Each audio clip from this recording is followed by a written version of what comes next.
আজকে আমি আপনাদেরকে রেস্টুরেন্ট স্টাইলে মাশরুমের রেসিপি করে দেখাবো। তো আজকে ডিনারে আমি এই রান্নাটা করব। তো ডিনারের জন্য আপনারা এটা লাঞ্চেও করতে পারেন। তো আমি এখানে ডিনারের জন্য করব। তো এই রেসিপিটা আমি গ্যারেন্টি দিয়ে বলছি, পুরো রেস্টুরেন্টে আপনাদের যেতে ইচ্ছে করবে না। এরকম রান্না একবার যদি করতে পারেন বাড়িতে, তো সব সময় করতে মন করবে। তো যখনই আপনাদের রেস্টুরেন্টে খাবার খেতে ইচ্ছে করবে, তখন এই মাশরুমের রেসিপি আপনারা বাড়িতেই বানিয়ে খেতে পারবেন। তো যখন ডাইনিং টেবিলে খাবেন, মনে হবে আপনারা রেস্টুরেন্টে বসেই মাশরুম খাচ্ছেন। তো এখানে মাশরুমটা যেহেতু বর্ষাকালে অনেক নোংরাও থাকে মাশরুমের গায়ে, তাই এটাকে ভালো করে আমি 2 থেকে 3 মিনিট জলের মধ্যে ভিজিয়ে রাখবো। তারপর নোংরাটা যখন ছেড়ে বেরিয়ে আসবে, তখন আমি এটাকে পরিষ্কার করে ধুয়ে নেব। এর মধ্যে আমি এখানে আটাটা মেখে নেব। আটাটা আমি দুজনের জন্য বানাবো, 5 পিস রুটি। তার জন্য আমি আটা নিয়ে নিয়েছি পরিমাণ মতো, লবণ দিয়ে মেখে, জল দিয়ে একটু মেখে নেব। মেখে এটাকে একটা ডো বানিয়ে দেবো। তো ডোটা সেট হতে হতে আমি কি করব, মাশরুমের রেসিপিটা বানিয়ে নেব। তো এখানে আমি ডোটা সেট হতে রেখে দিলাম। এরপরও কি করব, মাশরুমটাকে ভালো করে ধুয়ে নিচ্ছি। তো মাশরুমটা পরিষ্কার করে, যেহেতু বর্ষাকাল, একটু পরিষ্কার করে তো আমাদের ধুয়ে নিতেই হবে। তাই এটাকে 4 থেকে 5 বার আমি ধুয়ে রেখে দিয়েছি জল ঝরিয়ে। তো এখানে আমি বাড়িতে পাতা টক দই দিয়ে আমি আজকে বানাবো। তো মাশরুম টিক্কা মশলাতে কিন্তু টক দই যেটা লাগবে, যেটা আমার ম্যারিনেশনের জন্য, তো টক দইটা আমি এখানে 5 থেকে 6 চামচ নিয়ে নিয়েছি এবং সেটাকে ভালো করে জল ঝরানোর জন্য দিয়ে দেব। জলটা ভালো করে ঝরিয়ে নিলে কি হয়, জলটা আর বেরোয় না। যখন রান্নার সময় অনেক জল বেরিয়ে যায়, না হলে মাশরুমেরও জল থাকে। আর এখানে টক দইয়ের জল বেরোলে তখন অনেকটাই জল হয়ে যায়, সেটা খেতে ভালো হয় না। তো এখানে একটা মশলা আমি থেতো করে নেব। তো এই মশলাটা কুটে নেওয়ার জন্য আমি এখানে হামানদিস্তা ব্যবহার করেছি। তো আপনারা শিলপাটাতেও করতে পারেন। তো সেখানে এটা একেবারে প্লেন হবে না। তো এটা এইভাবে একটু হাফ ডাস্ট হাফ থেতো করে নিতে হবে। সেটা মিক্সিতে আপনারা করলে সেটা অতটা ভালো হয় না। এটাকে এইভাবে ঘষা করে করলে ভালো হয়। তো এখানে আমি মাশরুমটাকে নিয়ে এসেছি। তো এটা মাশরুমটা ম্যারিনেট করার জন্য প্রথমে আমি দই নিয়েছি 5 থেকে 6 চামচ, তার মধ্যে 1.5 চামচ নিয়েছি বেসন। এরপর আমি দিয়ে দেবো হলুদ গুঁড়ো হাফ টিস্পুন। তো এখানে দিয়েছি ওই যে মশলাটা আমি কুটে রেখেছিলাম, সেখানে আমি 1.5 চামচ আদা রসুন আর কাঁচা লঙ্কার থেঁতোটা আমি দিয়ে দেবো। লঙ্কা গুঁড়ো দিয়েছি, যদি পরে লাগে তো আরও দেবো। এখানে ভাজা মশলা দিয়েছি, আর এখানে দিয়েছি ধনে গুঁড়ো আর চাট মশলা। ভাজা মশলার মধ্যে আমার আছে জিরে গুঁড়ো, ধনে, জিরে, গোলমরিচ, আর আছে পানমৌরি। এরপর আমি আরেকটু লঙ্কা আমার লেগেছিল, তাই লঙ্কা গুঁড়ো আরেকটু হাফ চামচ দিয়েছি, আর কাসুরি মেথি আর অল্প হিং আমি ব্যবহার করেছি। দিয়ে এবার মশলাটাকে ভালো করে মাখিয়ে রেখে দেবো। মাখিয়ে নেব এখানে মাশরুমের সঙ্গে। মাখিয়ে ওর মধ্যে আমি অল্প তেল দিয়েছি। আপনারা চাইলে সাদা তেল বা রিফাইন্ড অয়েল ব্যবহার করতে পারেন। তো আমি এখানে সর্ষে তেল ব্যবহার করছি। তো এরপর হাফটা পাতিলেবুর রস একটু নিগড়ে দিয়েছি। দিয়ে আমি এটা ম্যারিনেশনের জন্য কিছু সময় ধরে রেখে দেব। এর মধ্যে আমি গ্রেভির জন্য নিয়ে নেব পেঁয়াজ, দুটো মাঝারি ছোট, খুব বড় নয়, মাঝারি সাইজেরই দুটো পেঁয়াজ আমি নিয়েছি। এইভাবে ছোট ছোট করে আমি এটাকে কেটে নেব।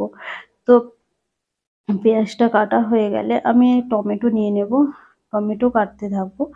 তো টমেটো কাটতে কাটতে কিন্তু আমার ছুরিটা এতই ধার হয়ে গেছে, তো ছুরিটা আমার হাতে এসে বসে যায়। তো এখানে টমেটো আমি প্রথমে দুটো টমেটো এখানে ব্যবহার করছি।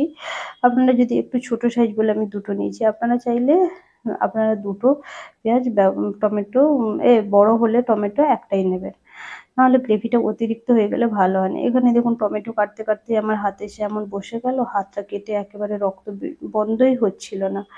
তো এখানে আমার দিয়ে আমি কি করব খুঁজে পাচ্ছিলাম না, একেবারে রান্নারও দেরি হয়ে যাচ্ছিল। তো এখানে কি করলাম, রক্ত যতবার ধুতে যাচ্ছি ততবার বেরিয়ে আসছে। তো আমার ছেলে বললো তুমি একটু জলে ডুবিয়েই রাখো। দেওয়ার পর বন্ধ হতে আমি আমার রান্নাটা কন্টিনিউ করতে চলে এলাম। তো এখানে আমি একটা একটা পেস্ট বানাবো। নিয়েছি 5 থেকে 6টা কাজু, 3টে আমন্ড, আর নিয়েছি একটু ঘরের দুধের মালাই। তো দিয়ে আমি এটাকে একটু জল দিয়ে পেস্ট বানিয়ে নিয়েছি। তো এবার আমি অল্প সাদা তেল দিয়ে তাওয়ার মধ্যে আমি মাশরুম টিক্কাটা বানিয়ে নেব। তো টিক্কা বানানোর জন্য প্রথমে তেল দিয়ে আমি ওটা মাশরুম যে ম্যারিনেট করা ছিল তো সেটা আমি দিয়ে এটাকে এইভাবে অনবরত নাড়তে থাকবো। যেহেতু আমার বেসন আছে নিচে, গ্রেভিটা যদিও ভালো হবে, তাতে বেসন থাকলে এবং টেস্টটাও একটু বেশি যদিও হয়, তবুও দেখুন এখানে নিচে বসে যাওয়ার অনেক ভয় থাকে। তো আপনারা অনবরত নাড়তে থাকবেন, নাহলে কিন্তু খুব বেশি বসে গেলে ওটা ওঠানো খুব কষ্ট হয়। এরপর আমি দিয়ে দিয়েছি লবণ। লবণটা প্রথমে ম্যারিনেশনের সময় দিলে হতো, কিন্তু আমি যেহেতু মাশরুমের মধ্যে একটা জল থাকে তো এটা এক্সট্রা জল বেশি বেরিয়ে যায়, তাই আমি ওটা টিক্কা করার সময় আমি এটা দিয়েছি। এরপর আমি গোটা গরম মশলা আর এখানে গোটা জিরে আর দারচিনি, লবঙ্গ, এলাচ আর গোলমরিচ দিয়ে আমি ফোড়নে দিয়ে দিয়েছি। এরপর আমি কুচিয়ে রাখা পেঁয়াজ দিয়ে যখন ওটা ভাজা হয়ে যাবে তখন ওর মধ্যে পেঁয়াজ কুচোনো দিয়ে দিয়েছি, দিয়ে আমি এটাকে ভাজবো। আর এখানে আমি সাদা তেলের সঙ্গে আমি বাটার দিয়েছিলাম, সেটা আমি বলতে ভুলে গেছি। এদিকে দেখুন টিক্কাটা কিন্তু আমার নিচে প্রায় লেগে যাচ্ছে, বসে যাচ্ছে। তো অনবরত তাই আমাকে নাড়তে হচ্ছে। এরপর আমি এখানে মশলাটা গ্রেভিটা বানানোর জন্য এভাবে টমেটোটা দেখছেন আমি পুরোটাই কাটতে পারিনি, হাত কেটে যাওয়ার জন্য। তো এখানে টমেটো পেঁয়াজ যখন আমার সোনালি বর্ণ হয়ে ভাজা হয়ে আসবে তো ওর ওর মধ্যে দিয়ে দিয়েছি কুটে রাখা মশলাগুলো, যেমন আদা, রসুন আর কাঁচা লঙ্কা দিয়ে আমি এটাকে নাড়তে থাকবো। এরপর গুঁড়ো মশলা দিয়ে দেবো, শুকনো লঙ্কার গুঁড়ো আর একটু দিয়ে দেব এখানে হলুদ গুঁড়ো দিয়ে আমি এটা ভেজে নেব মশলাগুলোকে।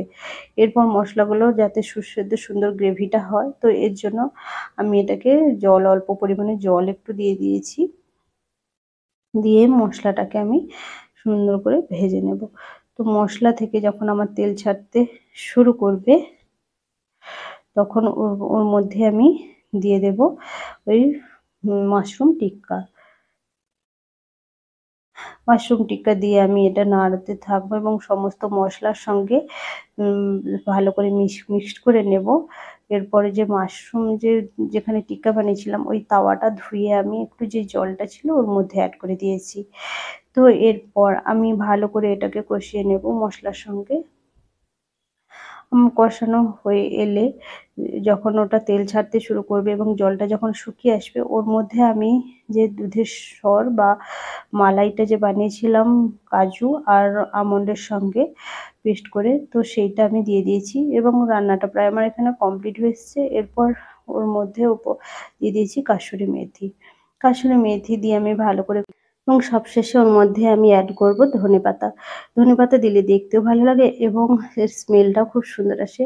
এই স্মেলটা তো আমি আপনাদেরকে এখান থেকে দিতে পারবো না, তবে আপনারা কালার দেখে এবং এর স্মেলটা যখন নিজেরা বানাবেন তো তখন আপনারা নিজেরাই বুঝতে পারবেন এর স্মেলটা কতটা সুন্দর এবং টেক্সচারটা এত সুন্দর যে ক্ষণিকের মধ্যেই এটা যখন পাতে পড়বে তো নিমেষেই শেষ হয়ে যাবে।